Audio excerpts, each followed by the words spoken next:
Okay okay అంటే 159 అంటే జన్మ జన్మ మృత్యు జరాతప్త జన విశ్రాంతిదాయిని అక్కడి నుంచి కదా. ఇది పక్కన పెట్టేస్తాను చక్కగా హాయిగా. ఇంతకుముందు మనం చెప్పుకున్నది ఛందస్సార శాస్త్రసార మంత్రసార తలోదరి ఉదార కీర్తి ఉద్దామ వైభవ వర్ణరూపిణి.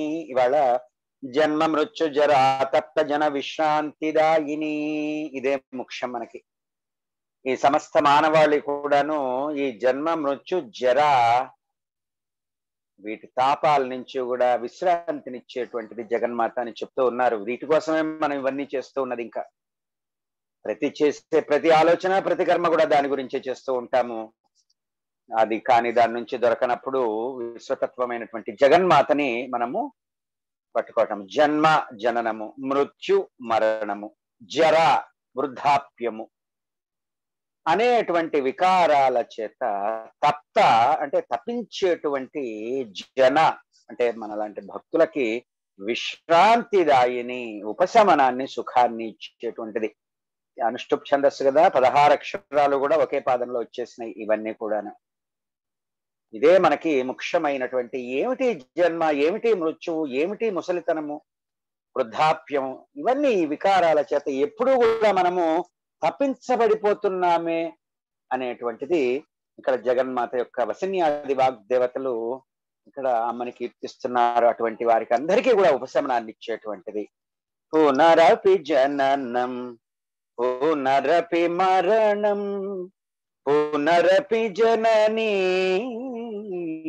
జఠరే శయనం ఇహ సంసారే బహుదుస్తారే కృపయా పారే పాహి మురారే. భగవత్పాదుల వారు భక్తిగోవింద శ్లోకాల్లో చెప్పారు. The cycle of births and deaths, ఈ జననము మరణం అనేటువంటి చక్రభ్రమణంలో ఉన్నటువంటి మనుష్యులు, మానవులు, జీవులు అలా నిరంతరం కూడా ఆ చక్రానికి లోబడిపోతూ పుడుతూనే ఉన్నారు, గిడుతూనే ఉన్నారు. దాని నుంచి తప్పించుకోలేక అశాశ్వతమైనటువంటి దుఃఖాలను సుఖాలని అనుభవిస్తూ వీటి నుంచి బయటపడేందుకోసం ఎప్పుడు శాశ్వతంగా నిలిచి ఉండేటువంటిది మనం ఎప్పుడు చెప్పుకుంటుంటాం కదా సత్సంగాలలో, సత్యమైన నిత్యమైన శాశ్వతమైన అఖండమైన అనుపమానమైనటువంటిది అద్వితీయమైనటువంటిది. అటువంటి ఆనందాన్ని పొందటం కోసమే పరిగెత్తుతున్నాం. అది దొరకే ఆ దొరికిన 2 నిమిషాలు ఏదో ఉన్నట్టుగా ఉండి అయ్యో ఇది కాదు అని చెప్పేసి మనం వెతుక్కుంటూ ఉంటాం. ఎన్నో సందర్భాల్లో చెప్పుకున్నాం. దాని నుంచి బయటపడటం కోసమే మనం ఏం చేస్తున్నాం, ఆ ఉపశమనం కోసమే మనం ఆకాంక్షిస్తూ ఉన్నాము. ఇలా మనకి ఈ గోవింద భజన ఒకటే ఈ చక్రభ్రమణం నుంచి బయటపడేందుకు ఒక మార్గం అని భగవత్పాదుల వారు మనకి భజగోవింద శ్లోకాల్లో కూడా చెప్పడం జరిగింది. ఈ సూచనలకి మూలమైనటువంటి వ్యాస భగవానులు వారు వసిన్యాది వాగ్దేవతలు కీర్తించినటువంటి దాన్ని వ్యాస భగవానులు బ్రహ్మాండ పురాణంలో రాసినటువంటి లలితా సహస్రనామ స్తోత్రం, ఈ నామము ఇదే ప్రాథమికమైనటువంటి లక్ష్యము. ఈ నామమే ముఖ్యమైనది. దీని నుంచి అమ్మ యొక్క అనేకమైనటువంటి గుణగణాలని అమ్మ వైపు తిరిగి మనము చూసేటువంటి దానికి ఒక లక్ష్యాన్ని ఏర్పరుస్తూ ఉన్నది. ఈ లక్ష్యం నుంచే కూడాను మనకి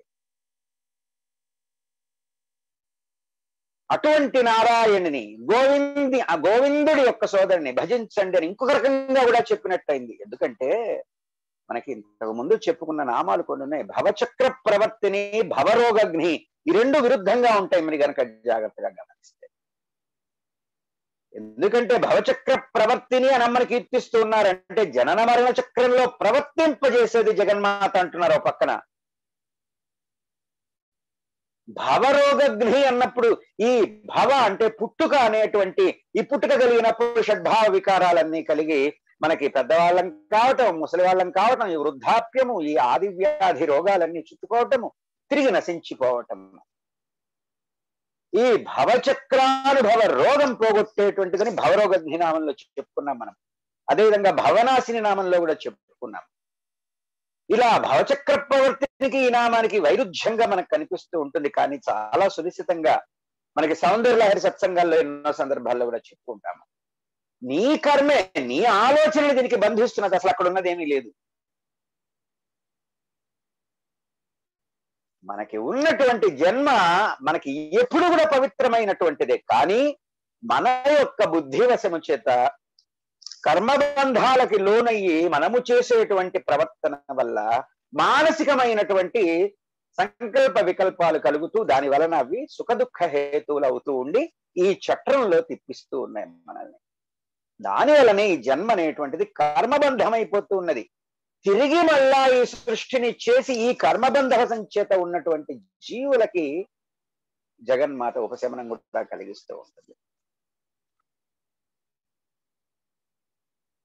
అదే విధంగా మృత్యువు అనేటువంటిది, ఇప్పుడు జన్మ గురించి పైపైన చెప్పుకున్నాం. మృత్యు అనేటువంటిది ఏమిటి? అసలు అదొక మానసిక వ్యాధి. ప్రతిదానికి మనకి మృత్యు భయమే అంతర్లీనంగా ఉండేటువంటిది. మన భయంలో ఉండేటువంటి అంతర్లీనమైనటువంటి భయము మృత్యు భయమే. దీనికోసమే మనకి నచికేత యమ సంవాదంగా మనకి కఠోపనిషత్తునిచ్చింది వేదం.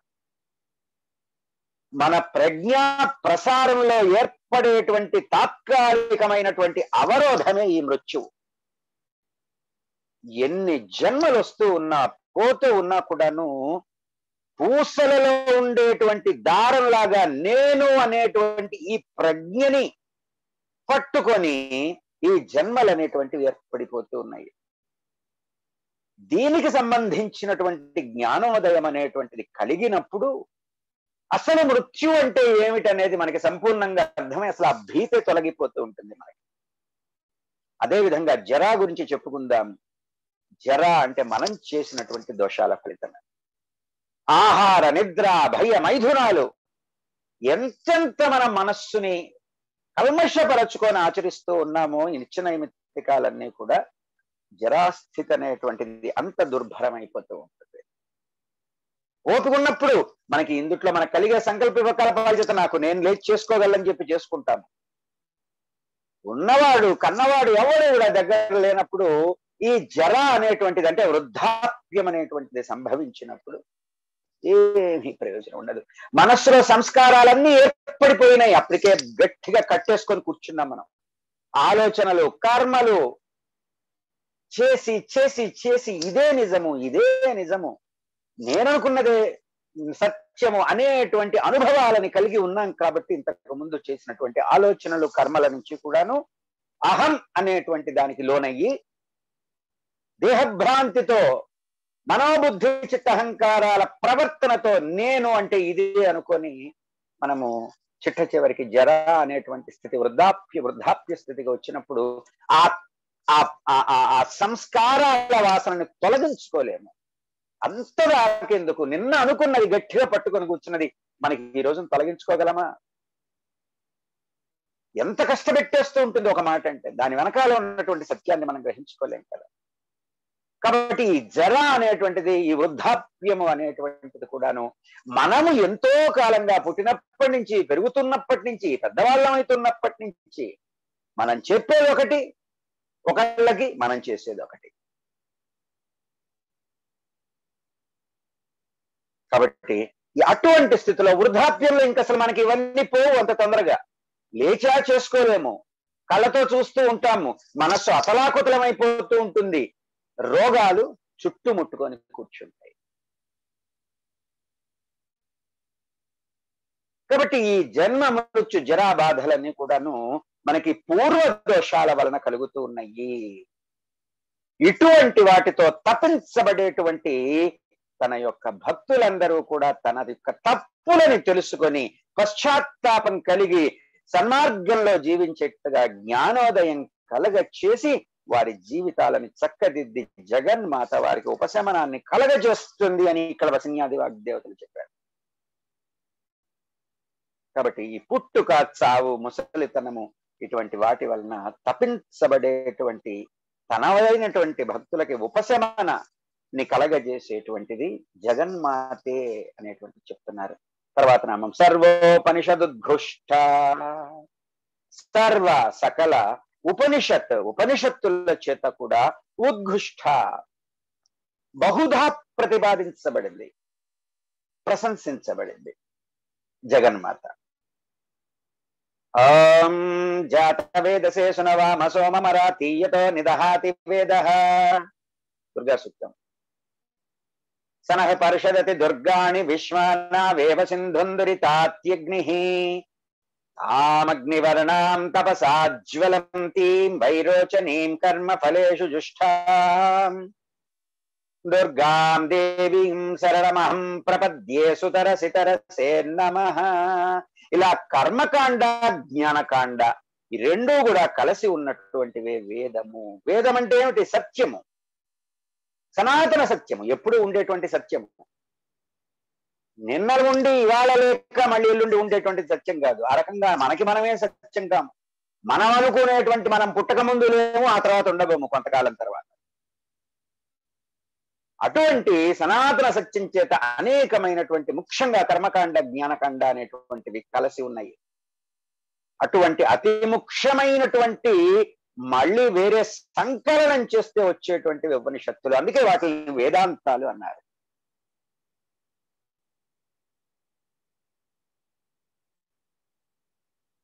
ఈ బ్రాహ్మణము అరంగికము చిట్ట చివరిలో ఉపనిషత్తులు అంటే మనం ఒక సబ్జెక్ట్ అంతా రాసి చివరిలో ఎపిలోగ్ రాసినట్టు, అంటే మనం చిట్ట చివరిలో చివరి పలుకు అని మొత్తం సారాంశాన్ని తీసుకొచ్చి అక్కడ కూర్చోబెడతారు.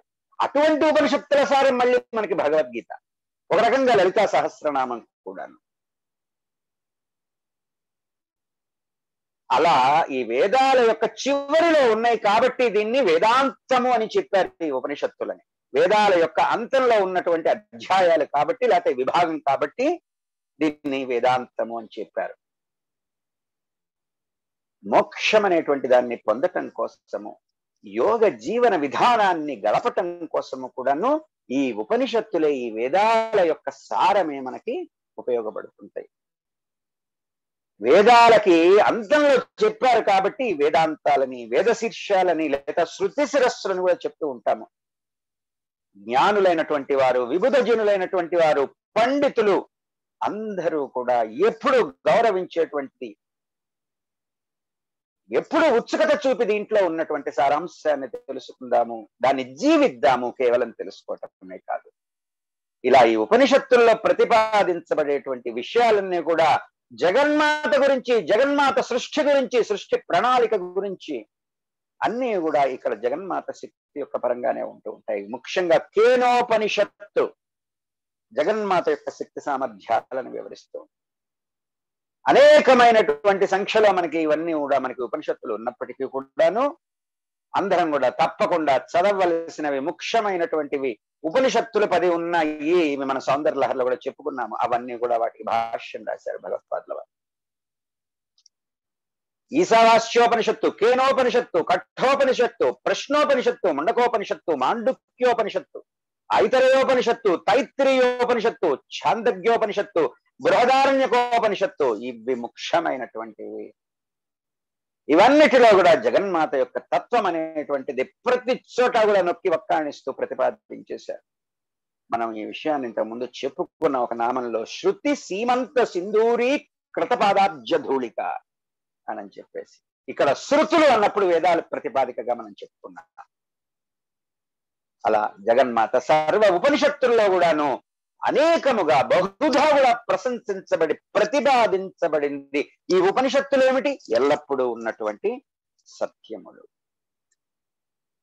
శాంత్యతీత కళాత్మిక, శాంతి అతీత కళ ఆత్మిక, శాంతికి అతీతముగా ఉన్నటువంటి కళ యొక్క స్వరూపము జగన్మాత. మనలో ఉండేటువంటి స్తబ్దత ఏదైతే ఉంటుందో, స్టాగ్నేషన్ లాగా ఉండేటువంటిది శాంతి కాదు. మనలో పెళ్ళుబుకేటువంటి ఆనందం యొక్క నిలకడ స్థితి ఏదైతే ఉంటుందో, అలా పెళ్ళుబుకుతూ ఉంటుంది కానీ నిలకడగా ఉండేటువంటి స్థితిని శాంతి అని చెప్పుకోవచ్చు. Joy at rest is peace. మోక్షేచ్ఛ కలిగినటువంటి ప్రతి ఒక్కళ్ళకి కూడాను తప్పనిసరిగా ఈ శాంతి స్థితి ఉంటేనే అడుగు ముందుకు వేయగలుగుతాము. ఎప్పుడు అనేకమైనటువంటి సంకల్ప వికల్పాలకి లోనైపోతూ నేనేదో ఆధ్యాత్మిక మార్గంలో ఉన్నాను, నాకు మోక్ష కలిగింది, లేకపోతే నాకు అసలు ఇవన్నీ కూడా మనం చేసుకుంటాము, ఇవన్నీ చేసుకుంటామంటే దానివల్ల నిజానికి ఉపయోగం ఉండదు. దాన్ని అందరం కూడా గమనించుకోవాలి. అటువంటి శాంతి స్థితి లేనప్పుడు ఏ సంకల్పం కలిగినా కూడా అది అంత త్వరగా ఫలించదు. కేవలం ఆధ్యాత్మిక మార్గమే కాదు, అటువంటి శాంతి లేకుండా మనం ఇంట్లో వంట చేసినా కానీ అది ఆ కూర మాడిపోతుంది. ఆ పూట ఇటువంటి స్థితి లేని వాళ్ళు, రాని వాళ్ళు ఎందువల్ల రావట్లేదు? వీళ్ళకి నిరంతరం కూడా సంఘర్షణలలో, ఆతృతలో, ఆవేదనలో ఉండటం వలన వాళ్ళకి రావటం లేదు. మరి ఇంకా మనస్సు ఎక్కడ నిలుస్తుంది అక్కడ? ఇటువంటి శాంతికి కూడా అతీతంగా ఉండేటువంటి పరమ ఉత్కృష్టమైనటువంటి ఒక అనుభూతికి సంబంధించిన స్థితి జగన్మాత యొక్క స్వరూపం.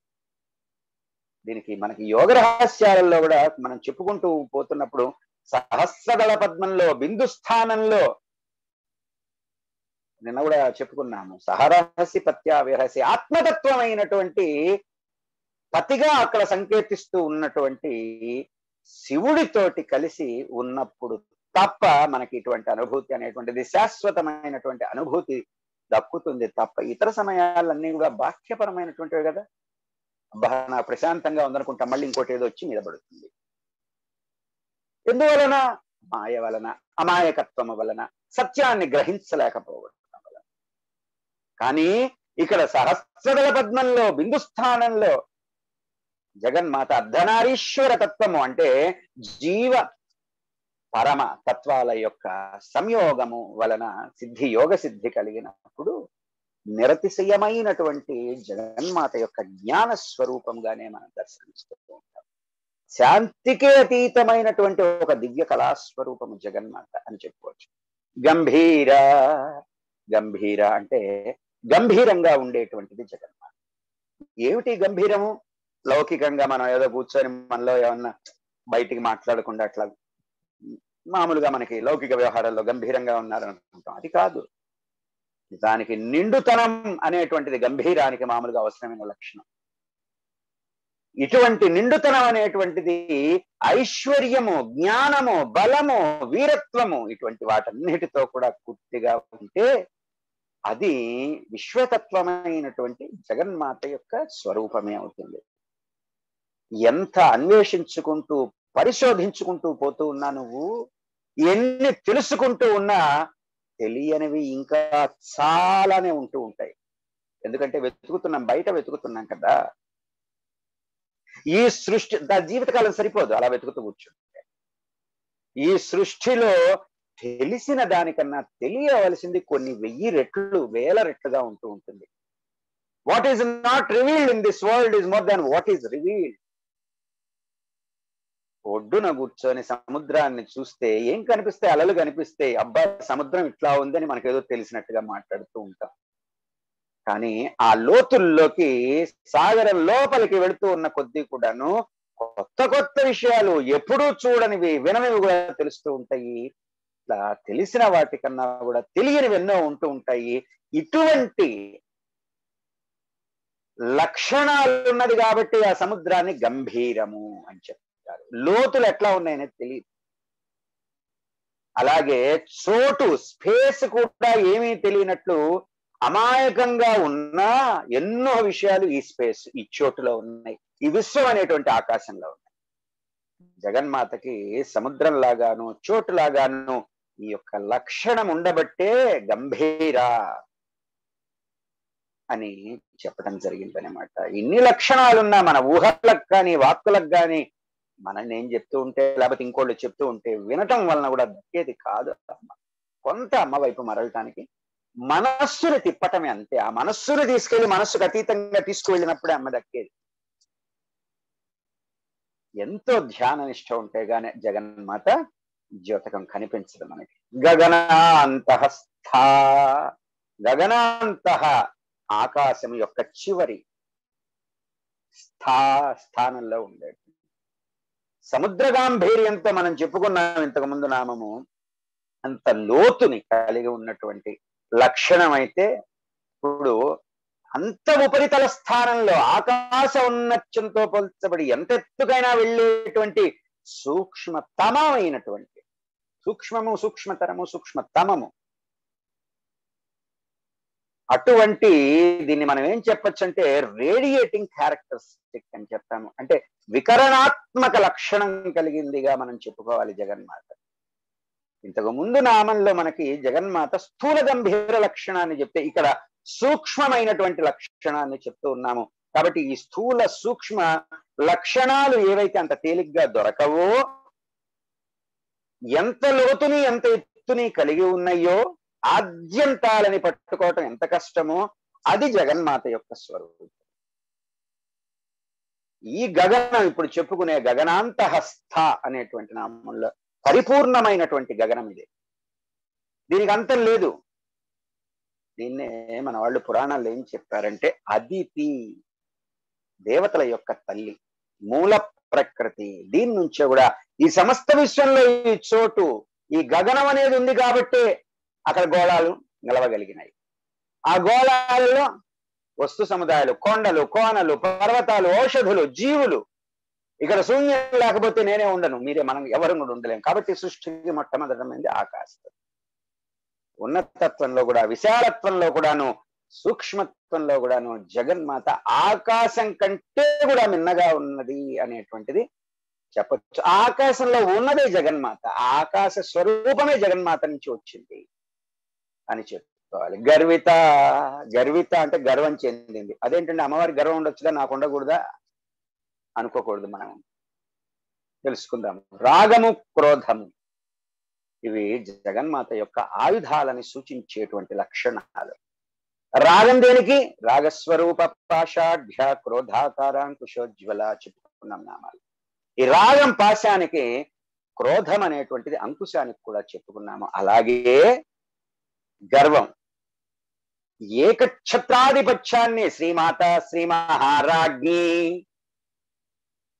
శ్రీమత్ సింహాసనేశ్వరి, ఏకఛత్రాధిపత్యాన్ని, రాజసహంకారాన్ని కూడా సూచిస్తూ ఉంటుంది.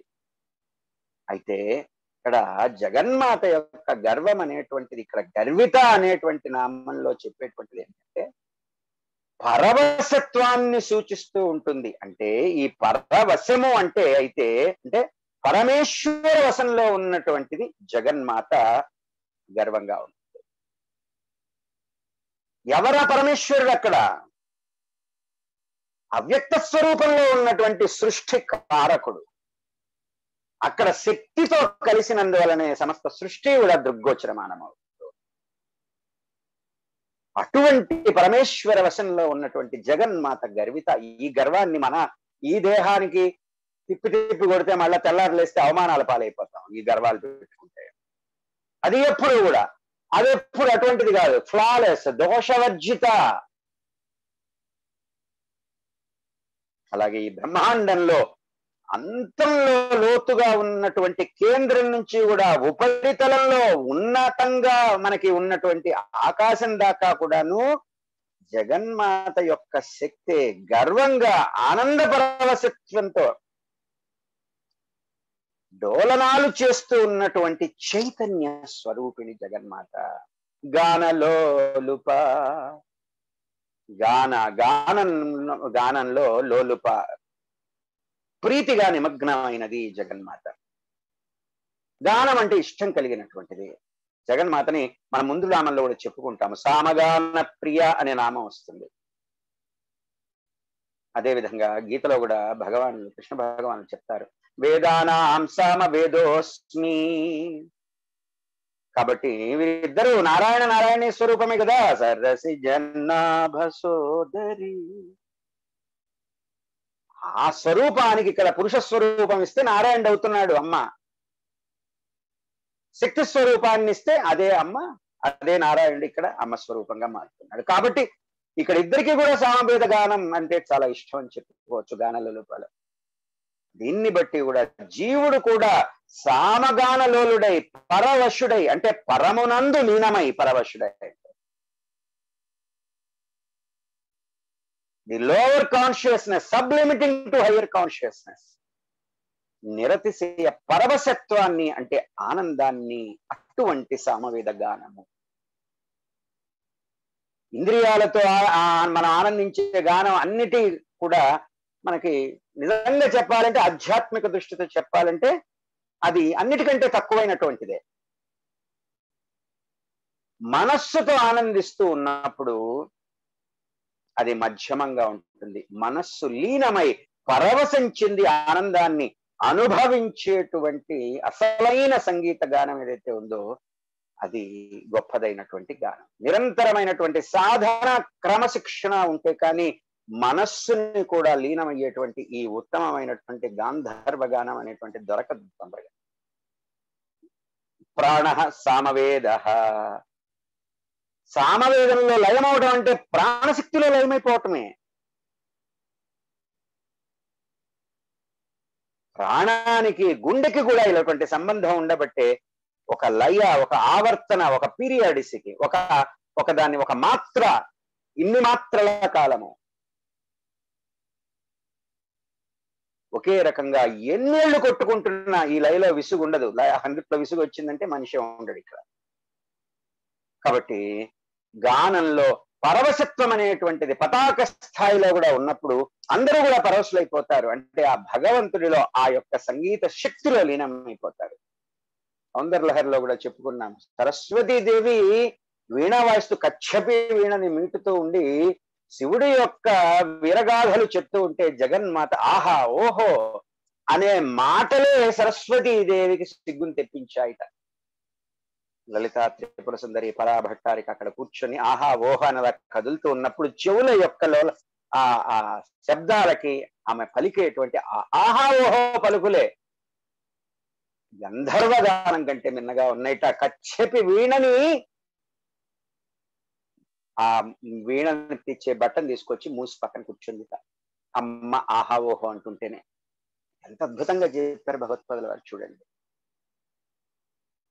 అట్లా గానం నందు ప్రీతిగా నిమగ్నమైనది. కల్పనారహిత. కల్పన అంటే కల్పనలు, రహిత లేనటువంటిది.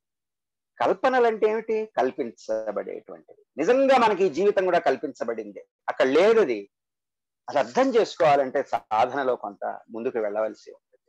అదేమిటండి ఎదురకుండా ఉంది, అంత కనిపిస్తూనే ఉన్నాయి కదా అంటే ఎక్కడికి పోతున్నాయి మరి?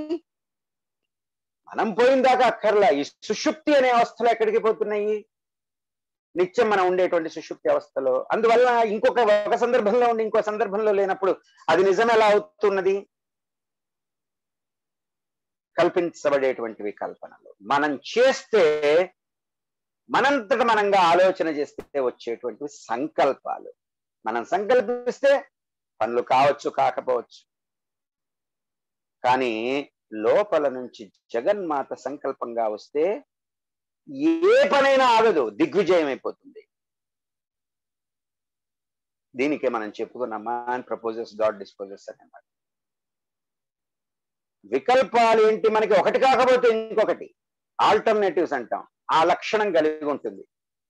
ఒకటి ప్రయత్నం చేస్తాం, ట్రయల్ అండ్ ఎర్రర్. శతకోటి దరిద్రాలకు అనంతకోటి ఉపాయాలు.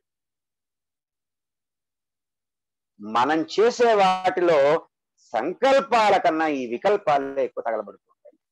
ఎందుకు? మనం అనుకున్నవి కావు. ఎందుకు కావు? మనము సత్యాన్ని గ్రహించకుండా తాత్కాలికంగా అప్పటికప్పుడు మనసులోంచి వచ్చేటువంటి ఆవేశాలతో తీసుకునేటువంటి నిర్ణయాల వల్ల పనులు కావు.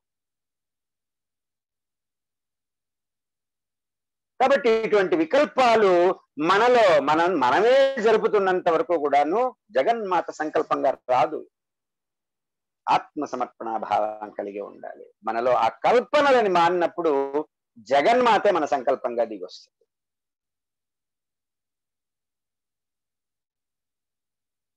ఆత్మేశ్వరిగా జగన్మాతకి దృశ్య గుణాలకి, భౌతికానికి సంబంధించినటువంటి కల్పనలు ఉండవు అసలు.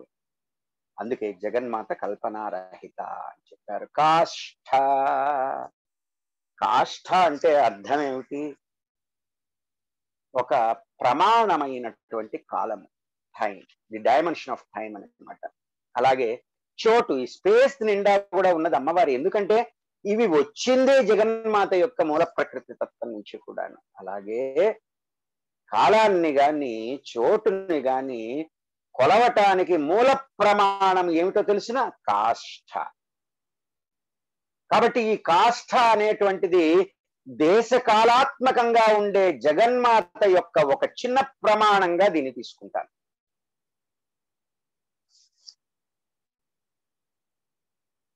ఉదాహరణకి జీతాన్ని ఇన్ని రూపాయలు వస్తున్నాయని చెప్పినప్పుడు ఆ రూపాయి ఎలాంటిదో ఆ జీతంలో ఉండే రూపాయి అనేటువంటిది ఇన్ని వస్తున్నాయని చెప్పడంలో విశ్వం నిండా కూడా ఇలా నిండి ఉన్నటువంటి జగన్మాత గురించి చెప్పేటప్పుడు కాష్ట అనేటువంటిది ఒక ప్రమాణం.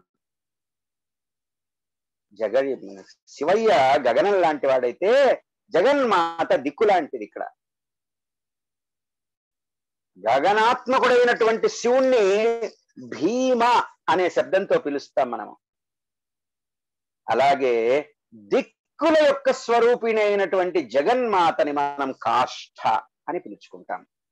కాబట్టి కాలాల యొక్క ప్రమాణ స్వరూపము, ప్రదేశ మూల ప్రమాణ స్వరూపము, దేశ కాలాల యొక్క మూల ప్రమాణ స్వరూపము ఈ కాష్ట అనే నామంతో జగన్మాత పిలువబడుతూ ఉంటుంది. దాని తర్వాత నామం ఏంటో తెలుసా? మనం చదివేటప్పుడు ఎలా చదువుతాము?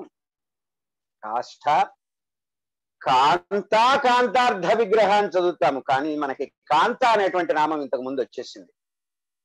జాగ్రత్తగా గమనిస్తే కల్పనారహిత కాష్ట అకాంత కాంతార్థ విగ్రహ, ఏ ఒక్క నామం కూడా ఇందులో రిపీట్ కాల. అకాంత, ఒక క్షణం సమయం ఇవ్వండమ్మా.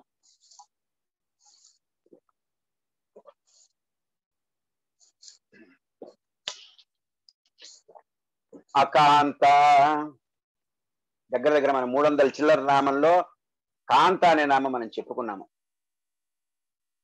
ఇక్కడ ఏ నామం కూడా పునరుక్తి కాదు. ఒకవేళ పునరుక్తి అయినా అందుట్లో అర్థము భావం అనేటువంటిది చాలా నిగూఢంగా ఉంటుంది. అందుకని ఇక్కడ కూడా కాంత అని చెప్పుకుంటే పునరుక్తం అయిపోతూ ఉంటుంది. కాష్ట ప్లస్ అకాంత, కాష్ట కాంత అనేటువంటిది ఇది మనకి ఇక్కడ సవర్ణ దీర్ఘ సంధిగా చెప్పుకోవాలి. అకాంత. అకము అంటే ఏమిటో తెలిసిన బాధ, నిరాశ. నాకము అని చెప్తాము స్వర్గాన్ని. నా అకము, దుఃఖము లేనటువంటిది, నిరాశ లేనటువంటిది, పాపము లేనటువంటిది, దుఃఖము లేనటువంటిది అని నాకం అనేటువంటి పదానికి అర్థం. ఇక్కడ అకము అన్నారంటే పెయిన్, మిజరీస్, సిన్స్, వరీస్. ఇట్లా కూడా నీ జగన్మాత తన భక్తుల యొక్క బాధని, నిరాశని, పాపాన్ని, దుఃఖాన్ని కూడా అంతము చేసేటువంటిది, పోగొట్టేటువంటిదని జగన్మాత యొక్క ఈ నామంగా అర్థం చేసుకోవాలి. కాంతార్థ విగ్రహ. కాంత ఇక్కడ భర్త యొక్క అర్ధ, సగము, విగ్రహ శరీరముగా ఉన్నది జగన్మాత. శివుడి కోసం తపస్సు చేసి శివుడి యొక్క శరీరంలో సగమైనటువంటి వామభాగాన్ని పొందినటువంటి జగన్మాతని సూచించిన నామం. నిజానికి అర్ధనారీశ్వరుడిలో అటు ఇటు ఉన్నది అవ్యక్త స్వరూపంలో శివుడే, వ్యక్త స్వరూపంలో అమ్మే.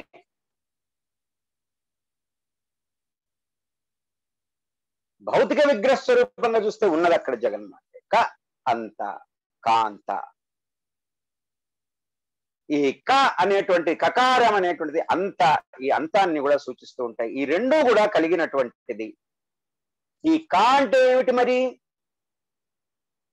మనకి ఒక ఆయన వరరుచి అని చెప్పి ఒక మహర్షి ఉన్నాడు. ఆయన ఇచ్చేటువంటి అక్షర సంఖ్యా పరిజ్ఞానము ఒకటి మనకి కొన్ని వేదిక మ్యాథమెటిక్స్ ఇచ్చారు. అందుట్లో అక్షరాలకు కూడా ఆయన సంఖ్య చెప్పారు. ఆ క అంటే 1, అంత అంటే 0, అంటే బైనరీ అంతే. ఇక్కడ ఈ సంకేతాలని బట్టి కూడా మనము 1, 0 ఈ రెండు కూడా కలిసి ఉన్నటువంటి విగ్రహంగా ఉన్నది. అందుట్లో 1 జగన్మాత అయితే 0 అమ్మవారిని సూచిస్తుంది. 0 అంటే ఇక్కడ మనము డెసిమల్ సంఖ్యలో ఉండేటువంటి 0 కాదు, బైనరీలో ఉండేటువంటి 0. బైనరీ కంప్యూటర్ లాంగ్వేజ్ చదువుతున్న వాళ్ళకి కొంచెం ఐడియా ఉంది. 0, 1 మొట్టమొదటి 0 నుంచే ప్రారంభమైంది, ఎందుకంటే కనిపించేది అక్కడ అమ్మాయి కాబట్టి. దాని తర్వాత 1, దాని తర్వాత 1, 0, దాని తర్వాత 1, 0, 1. 9 తర్వాత 10 ఎట్లా అయిందో ఈ 1 0 నుంచి 9 వరకు డెసిమల్ 10 సంఖ్యలను తీసుకొని ఈ 9 తర్వాత 10 కావాలంటే మళ్ళీ మొదటికి వచ్చారు. 1, 0 కలిపితే 10. 1, 1, 1, 2, 1, 3 అలాగా. కాంత అంటే ఇక్కడ అందమైనది, ఆకర్షణీయమైనది అనేటువంటి అర్థం కూడా తీసుకుంటే అందానికి, ఆకర్షణకి సూచించేటువంటి విగ్రహ స్వరూపము కలిగినటువంటిది. అటువంటి అర్థం కలిగినటువంటి విగ్రహ స్వరూపం. పతి అయినటువంటి, ఆత్మతత్వమైనటువంటి పతి అయినటువంటి శరీరంలో సగభాగం పొందినటువంటిది, ఆత్మకారకుడైనటువంటి శివయ్య స్వరూపము, దేహకారకురాలైనటువంటి తల్లి యొక్క స్వరూపము కలిగి ఉన్న రూపము. అదేవిధంగా అందానికి, ఆకర్షణకు కూడాను ప్రయోజనాన్ని కలిగించేటువంటి స్వరూపం. కార్యకారణ నిర్ముక్త. కార్యము చేత, కారణము చేత నిర్ముక్త, వదిలిపెట్టబడింది జగన్మాత. కాజ్ అండ్ ఎఫెక్ట్ లేని ఇప్పుడు ఈ సృష్టి లేదు.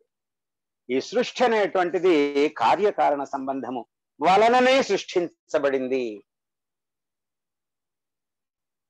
వీటిని రెండింటిని కూడా వదిలిపెట్టబడింది. ఈ రెండింటి చేత కూడా నీ యొక్క ఈ రోజున స్థితికి ఇంతకు ముందు ఉన్నటువంటి కార్యము, కారణము, ఈ రోజున జరిగేటువంటి ఎఫెక్ట్, ఒకప్పటి కాజు ఈ రోజున నీకు ఎఫెక్ట్. అదంతటిది రావట్లా. నాకు అది ఆశ్చర్యంగా ఉందండి, ఇలా ఎలా జరిగిందో నేను బ్రహ్మాండంగా ప్రయత్నించాను అనుకోవచ్చు. డీప్ సటిల్ స్టేట్ లో లోపలికి మనకే తెలియకుండా, జాగ్రత్తావస్థలో మన ఉనికికి తెలియకుండా మనలో ఉన్నటువంటి ఈ వాసనలే మన చేత మనకి తదుపరి జరగబోయేటువంటి ఒక విషయానికి సంబంధించినటువంటి స్థితిని కలుగజేస్తూ ఉంటుంది. అలాగే మహత్తు, అహంకారము, అష్ట ప్రవృత్తులు, నామరూపాలతో ఉండే ఈ ప్రపంచమంతా కూడా కార్యము. ఈ కార్యం అనేటువంటిది దేని నుంచి, దేని వలన వ్యక్తమవుతున్నదో దాన్ని కారణము. ఈ రెండిటికీ జగన్మాతే మూల కారణము. కానీ ఆ జగన్మాతకి ఈ కార్యకారణాలు లేవు. ఈ రెండు కూడా విడిచిపెట్టబడినటువంటి నిర్వికార శుద్ధ చైతన్య స్వరూపమే జగన్మాత.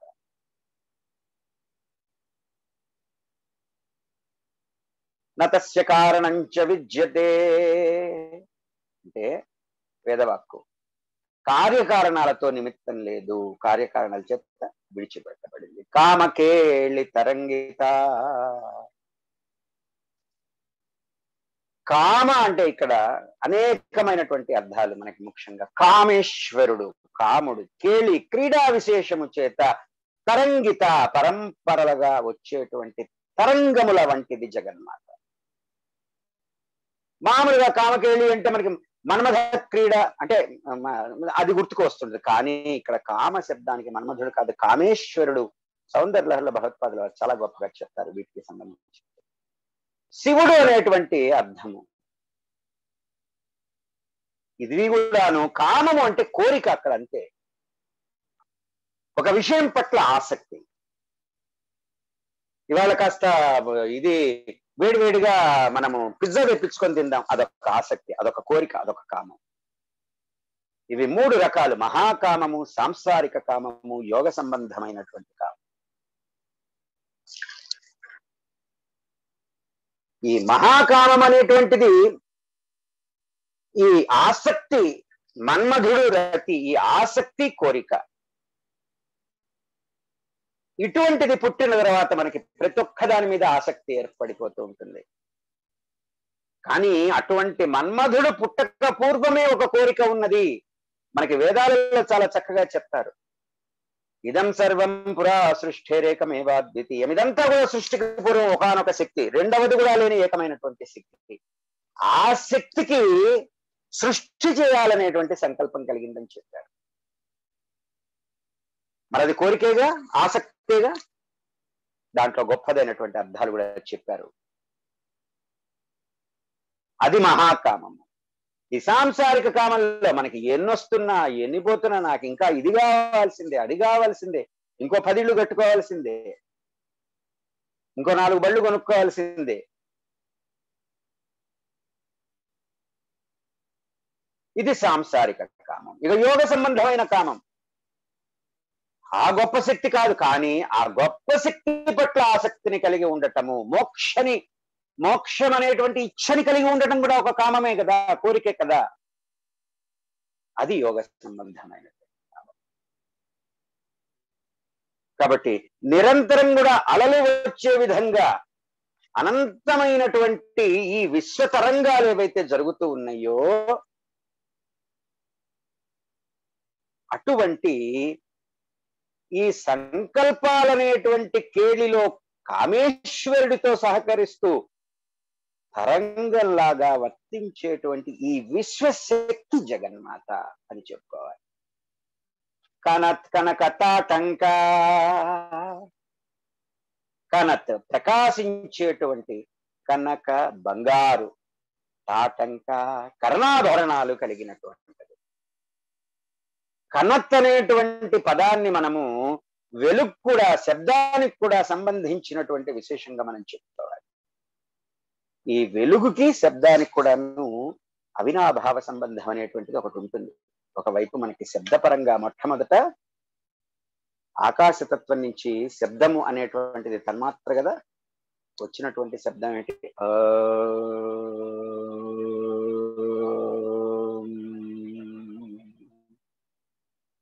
అక్కడి నుంచి కూడా అనేకమైనటువంటి అక్షరాలు, శబ్దాలు పుట్టుకుంటూ వస్తే, ఇంకొక వైపు వెలుగు పరంగా ఈ యొక్క సూర్యోదయ కిరణాలు ఇవన్నీ కూడా ఘనీభవిస్తూ కూడాను గ్రహాలు, గోళాలు, నక్షత్రాలు కూడా పుడుతూ వచ్చేసాయి.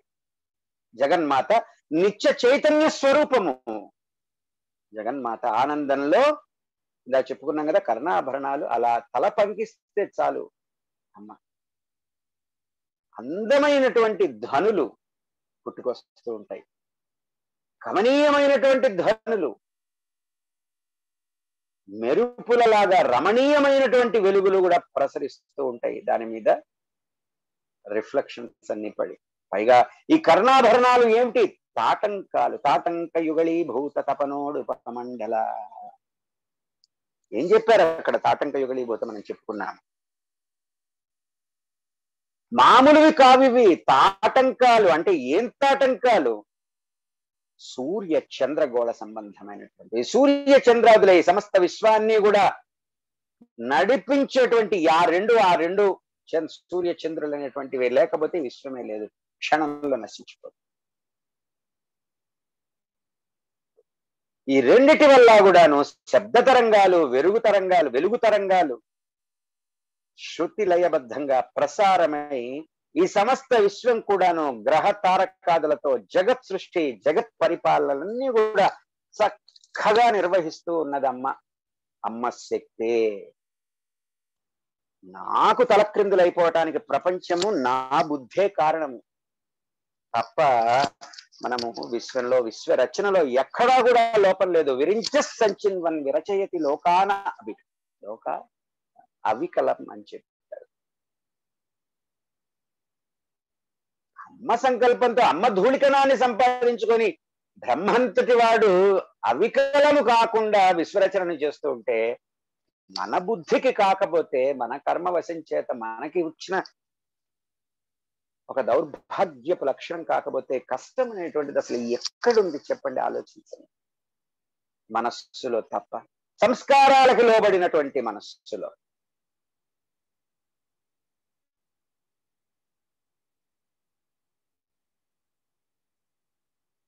అలా ఈ జగత్ సృష్టి, జగత్ పరిపాలన అనేది ఫ్లాలెస్, దోషరహితంగా జరుగుతూనే ఉన్నది. కాబట్టి ప్రకాశించేటువంటి బంగారు కర్ణాభరణాలు కలిగినటువంటి బంగారు తల్లి జగన్మాత. లీలా విగ్రహధారిణి. లీల అంటే లీలార్థము. అసలు లలిత అంటేనే క్రీడ, ఆట. లీల కోసము విగ్రహ, లీలార్థము, విగ్రహ దేహాన్ని ధారిణి ధరిస్తున్నది, స్వరూపాన్ని ధరిస్తూ ఉన్నదని చెప్పుకోవాలి మనం.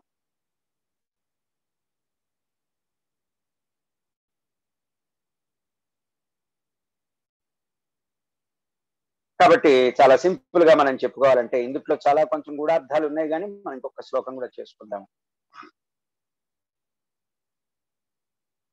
లీలార్థమైనటువంటి దేహ స్వరూపాన్ని ధరించినటువంటిది జగన్మాత అనేటువంటి అర్థం చెప్తూ. అజ అజ అంటే పుట్టుక లేనటువంటిది, జన్మ అనేటువంటిది లేదు. పుట్టామంటే అక్కడ మరణించడం తథ్యం. మరణించడం అంటే ఏమిటి? ఇది అశుభం కాదు. పుట్టిన ప్రతి వస్తువు కూడా పంచభూతాత్మకమైనటువంటి ఏ వస్తువైనా సరే, కొండలైనా సరే పోవలసిందే.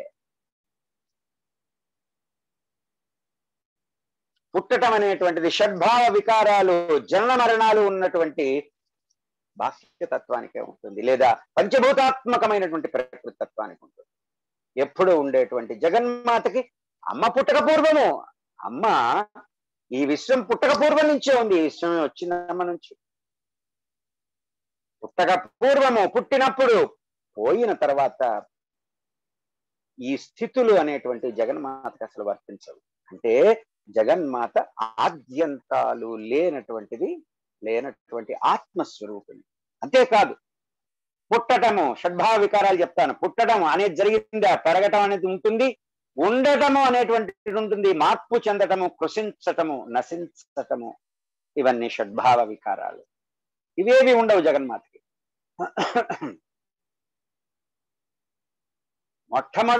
మొట్టమొదటిదైనటువంటి పుట్టడం అనేటువంటిది ఉన్నదంటే మిగతా 5 వికారాలు ఉండి తీరుతాయి. అది ప్రకృతి తత్వమే అంత.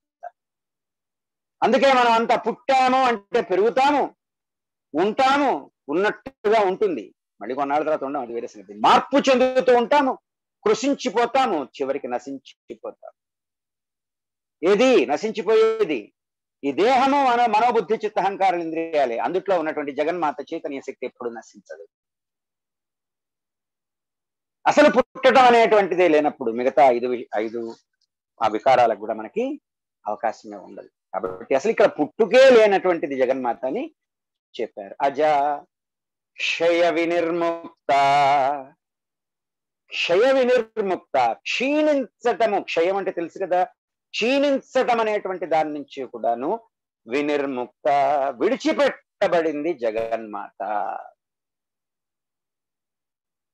అసలు ఇక్కడ పుట్టుకే లేనప్పుడు ఇక్కడ క్షీణత దాకా ఎందుకు వెళుతుంది? ఈ షడ్భావ వికారాలు ఈ క్షీణించడం అంటే నశించడం అనేదో లేకపోతే కృషించడం అనేదో ఉంటుంది కదా. పుట్టుకే లేదని చెప్పినప్పుడు ఇంకా ఆ పైన ఉండటము, మార్పు చెందటము, కృషించటము, నశించడం అనే మిగతా 5 వికారాలు ఉండవు. అలా దీంతో పాటు నశించడం, మృత్యురాలు కుఠారిక ఓ పక్కన జగన్మాత. గొడ్డలి పెట్టు వంటిది జగన్మాత ఈ మృత్యువుకి. కాబట్టి అలాగే ఇక్కడ క్షయ వినిర్ముక్త అంటే క్షీణించడం అనేటువంటి దాని నుంచి కూడా విడిచిపెట్టబడింది జగన్మాత. ముగ్ధ. ముగ్ధ అంటే మనోహరమైనటువంటి అమాయకత్వంతో మోహింపచేస్తుంది జగన్మాత. నీ బిడ్డ దగ్గరికి వెళ్ళి బొంగమూతి పెట్టుకో, వాడొచ్చి ఒక్కసారి కావలించుకుంటాడు. దాని తర్వాత మనకి చెప్పే నామం కూడా ఒకటి ఉంది, క్షిప్ర ప్రసాదిని. ఇందుట్లో మనకి కొన్ని వ్యాఖ్యలు కూడా కనిపిస్తుంటాయి. ముగ్ధ క్షి అనేటువంటి దాన్ని కొంతమంది తీసుకుంటారు, ముగ్ధాక్షి అవుతుంది, ప్రసాదిని అవుతుంది. అంటే విశేషమైనటువంటి ప్రసాదాన్ని ఇచ్చేటువంటిది, ఇలా చెప్పుకుంటుంటాం. కానీ ముగ్ధ అనేటువంటిదే మనం చెప్పుకోవాలి. క్షిప్ర ప్రసాదిని, కొన్ని ప్రత్యేకమైనటువంటి లక్షణాలు ఉన్నప్పుడు ముగ్ధ అని చెప్తూ ఉంటారు. యుక్త వయస్సు వచ్చి మనోజ్ఞంగా, మనోహరంగా, అమాయకంగా, అందమైన స్వరూపంగా ఉండి, నిష్కల్మషమైనటువంటి మనోభావాలు ఉండి, రాగద్వేషాలు లేని అమాయకత్వాన్ని కలిగి ఉన్నప్పుడు అటువంటి వాళ్ళని చూడగానే ప్రసన్నంగా, ప్రశాంతంగా, ఇటువంటి లక్షణాలని కలిగి ఉన్నప్పుడు వాళ్ళని ముగ్ధ అని చెప్తారు. కాబట్టి అటువంటి మనోహరమైనటువంటి స్వరూపముతో జగన్మాత తన బిడ్డలని తల్లిగా తన వైపుకు తిప్పుకుంటుంది. అమ్మ వైపు చుట్టం మొదలు పెడితే క్షిప్ర ప్రసాదిని. క్షిప్ర అంటే మనకి గణపతి కూడా చెప్పుకుంటాము, అయ్యప్ప కూడా మేము చెప్పుకుంటాం, క్షిప్ర ప్రసాద నిరతం. క్షిప్ర అంటే అర్థం ఏంటంటే వెంటనే, ప్రసాదిని జాగ్రత్తగా గమనించండి, ప్రసన్నమయ్యేటువంటిది. క్షిప్ర ప్రసాదము అంటే అటుకులు బెల్లం కలిపేస్తాం, దానికే ఆయన ప్రసన్నుడైపోతాడు వినాయకుడు. ఇక్కడ క్షిప్ర ప్రసాదం అంటే ఇందా నేను చెప్పిన దాంట్లో వెంటనే తయారు చేయగలిగితే నన్ను అటుకులు తీసుకొని అంత బెల్లం కలిపి ఆయనకు భక్తిపూర్వకంగా నైవేద్యం పెట్టండి, ప్రసన్నుడు అవుతాడు. అదే విశేషమైనటువంటి సాధమైపోతుంది. ఇక్కడ నామంలో వెంటనే ప్రసన్నమయ్యేటువంటి తల్లి జగన్మాత. ఒక చక్కటి గుణం ఉంది, మిగతా వాళ్ళకి ఏమైనా ఉండకపోవచ్చాము. మనస్సు పెట్టు, మనస్సుని ఆత్మ వైపుకు తిప్పు, అమ్మ పాదాల నుంచి నువ్వు ఆ మనస్సుని ఇంకా తిప్పకుండా కూర్చో, క్షణంలో ప్రత్యక్షం అయిపోతుంది అమ్మ. మళ్ళీ ఇటు తీసుకొచ్చావా మాయమైపోతుంది. శివుళ్లాగా ఘోరమైనటువంటి తపస్సు, బ్రహ్మలాగా చుట్టూ పుట్టలు పెరిగి గడ్డాలు పెరిగిపోయి జుట్టంతా మట్టి కొట్టుకుపోయేటువంటి అవసరం లేదు అమ్మ దగ్గర. చక్కగా స్నానం చేసి బొట్టు పెట్టుకొని చక్కటి బట్టలు కట్టుకోండి, ఏం అక్కర్లా, అమ్మ పాదాలను దృష్టిలో పెట్టుకోండి. కానీ జగన్మాతని అమ్మా అని పిలిచారనుకోండి, వెంటనే ప్రసన్నమైపోతుంది. మన పిల్లలు బాధతో ఎక్కడన్నా బయట ఆడుకుంటూ అమ్మా అనే కేక వినిపిస్తే పరిగెత్తుకొని వెళ్ళిపోవు, జగన్మాత రాదా?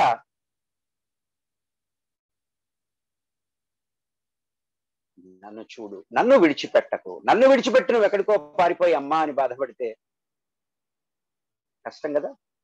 కాబట్టి శీఘ్రంగా ప్రసన్నమయ్యేటువంటిది జగన్మాత.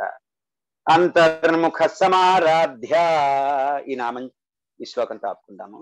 అంతర్ముఖ సమారాధ్య, అంతర్ముఖముగా సమారాధ్య, చక్కగా ఆరాధించబడేటువంటి జగన్మాత. ఎన్నో సందర్భాలలో అంతర్ముఖ సమారాధ్య గురించి చెప్పుకున్నా. అంతర్ముఖం బహిర్ముఖం తర్వాత నామంలో చెప్పుకుంటాం. బహిర్ముఖ సుదుర్లభ.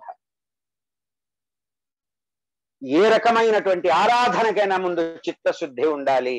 10 మంది మెప్పు కోసమో, 10 మందికి మన ఆడంబరత చూపించుకోవటం కోసమో పెద్ద పెద్ద పండాల్స్ వేసేసి విశేషమైనటువంటి రంగురంగుల విద్యుత్ దీపాలు తెచ్చిపెట్టి మనస్సును అక్కడ నిలపలేకపోతే మనకు దాని వలన ఏమాత్రము ప్రయోజనం అనేది. కాబట్టి ఏ రకమైనటువంటి ఆరాధనకైనా సరే మనకి చిత్తశుద్ధి ఉండాలి. అందులో అంతర్ముఖారాధనకి తప్పనిసరిగా ఉండి తీరాల్సిందే. అందుట్లో చిత్తశుద్ధి లేకుండా నేను కూర్చొని నాకు అమ్మనామే తప్ప నా మనస్సులో ఏం తిరగట్లేదండి అంటే అక్కడ చిత్తశుద్ధిలో లోపం ఏర్పడి ఆలోచనలన్నీ ఇంకో పక్కకి పోతుంటే అది అంతర్ముఖ సమారాధనే కాదు. భగవంతుడు ఎక్కడైనా ఉన్నాడు, సర్వే సర్వత్రా వ్యాపించి ఉన్నాడు, నాలో కూడా ఉన్నాడు.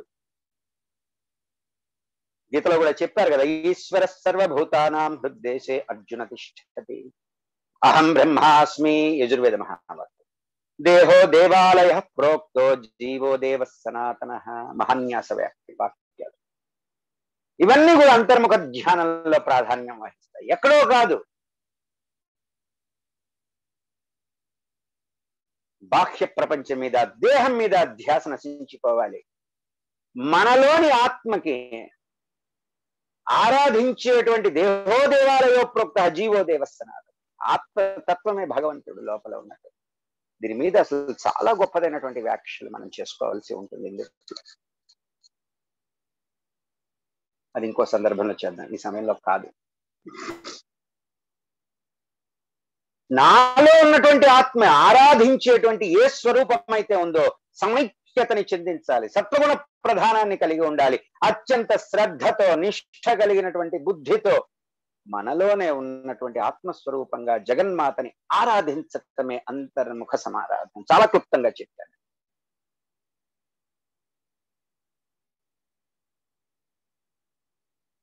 మనకి అంతర్ముఖ సమారాధనలో షోడశోపచార పూజ ఎలా ఉంటుందో మనకి తైత్తిరీయోపనిషత్తులో కూడా చెప్పారు. మనం నిన్ననే అనుకుంటాను మన సత్సంగం సౌందర్య లహరిలో కూడా చెప్పుకున్నాం. మనం 10వ శ్లోకం చెప్పుకుంటూ కూడా కుండలిని శక్తి గురించి.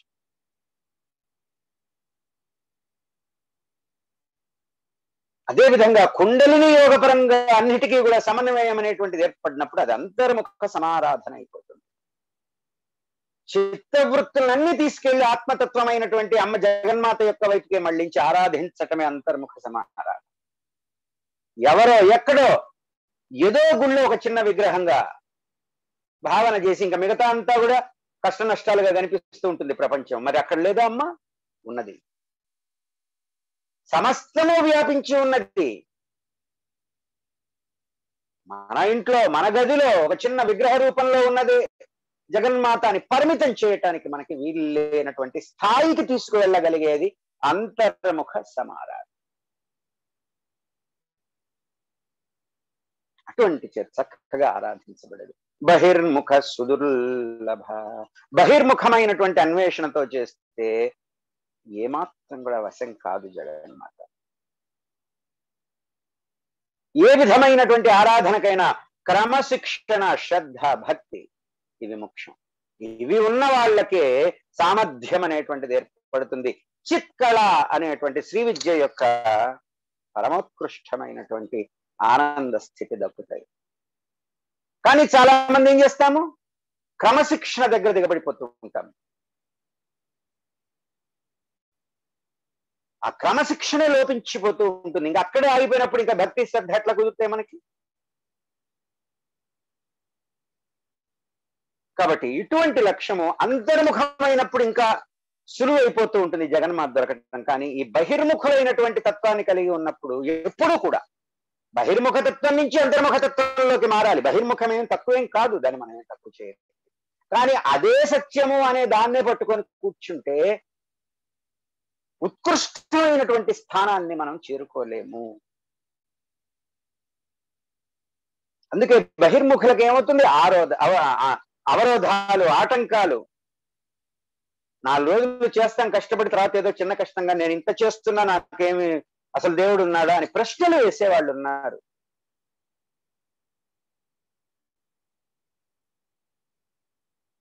మరి ఇంకా లక్ష్య సిద్ధి మళ్ళీ బ్యాక్ అండ్ ఫోర్త్, వెనక్కి ముందుకి అయిపోతూ ఉంటుంది. అది కాక దోషం ఏర్పడిపోతుంది, చిత్తశుద్ధిలో దోషం ఏర్పడిపోతుంది. అందువల్ల దుర్లభం అవుతుంది అనేటువంటిది ఇక్కడ వసిన్యాది వాగ్దేవతలు కీర్తిస్తూ ఉంటే మనకి బ్రహ్మాండ పురాణంలో వ్యాసుల వారు చెప్తూ హెచ్చరిస్తూ ఉన్నారు. ఈ బహిర్ముఖమైనటువంటి వాళ్ళకి జగన్మాత యొక్క స్వరూపము, నిజస్వరూపం అనేటువంటిది దర్శనము దుర్లభము, దొరకదని చెప్పేశారు. కాబట్టి దీంతో మనము దీన్ని ముగించుకుందాము. 159 నుంచి 162, 124 శ్లోకాలు చెప్పుకున్నాం మనం అంతే. దయచేసి అన్మ్యూట్ చేసుకుంటే మనము ఒక 5 నిమిషాలలో మనం సాధన చేసుకొని ఈ రోజుకి ముగించుకుందాము. జన్మ మృత్యు జరా తప్త జన విశ్రాంతిదాయిని, జన్మ మృత్యు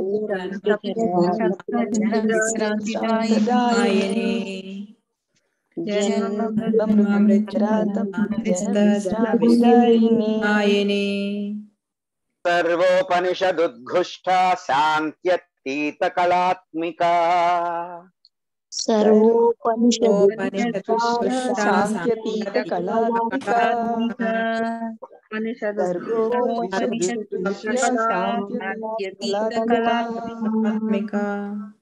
గంభీరా గగనాంతస్థా గర్వితా గానలోలుపా,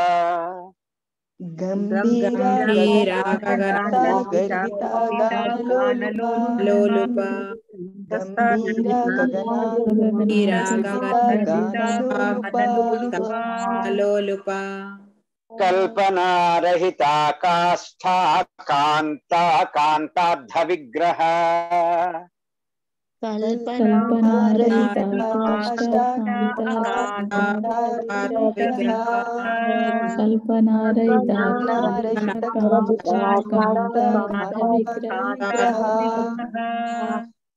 కార్యకారణ నిర్ముక్త కామకేళితరంగిత,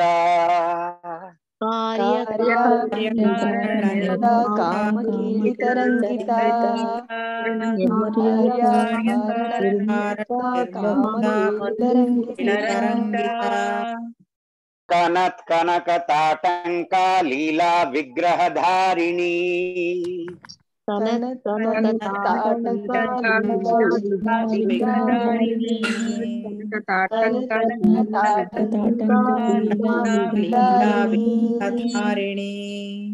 అజాక్షయ వినిర్ముక్త ముగ్ధా క్షిప్ర ప్రసాదిని, అజాక్షయ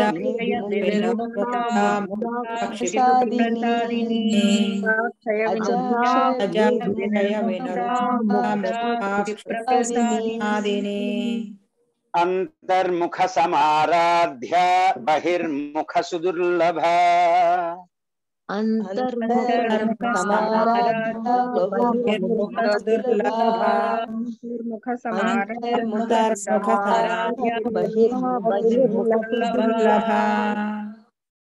దీంతో ఈ నాలుగు ఒక్కసారి దయచేసి బ్యాక్గ్రౌండ్ లో నాయిస్ లేకుండా ఒకసారి క్లోజ్ చేసేస్తే అన్ని మ్యూట్ చేసుకుంటే ఒక్కసారి చదివేస్తాను. జన్మ మృత్యు జరా తప్త జన విశ్రాంతిదాయిని సర్వోపనిషదుద్ఘుష్ట శాంత్యతీత కళాత్మిక గంభీరా గగనాంతస్థా గర్వితా గానలోలుపా కల్పనారహితా కాష్ఠా కాంతా కాంతార్థ విగ్రహ కార్యకారణ నిర్ముక్త కామకేళితరంగిత కనత్ కనక తాటంకా లీలా విగ్రహధారిణి అజాక్షయ వినిర్ముక్త ముగ్ధా క్షిప్ర ప్రసాదిని అంతర్ముఖ సమారాధ్య బహిర్ముఖ సుదుర్లభ. దీంతో మనకి ఇవాళ ఈ రోజు సత్సంగం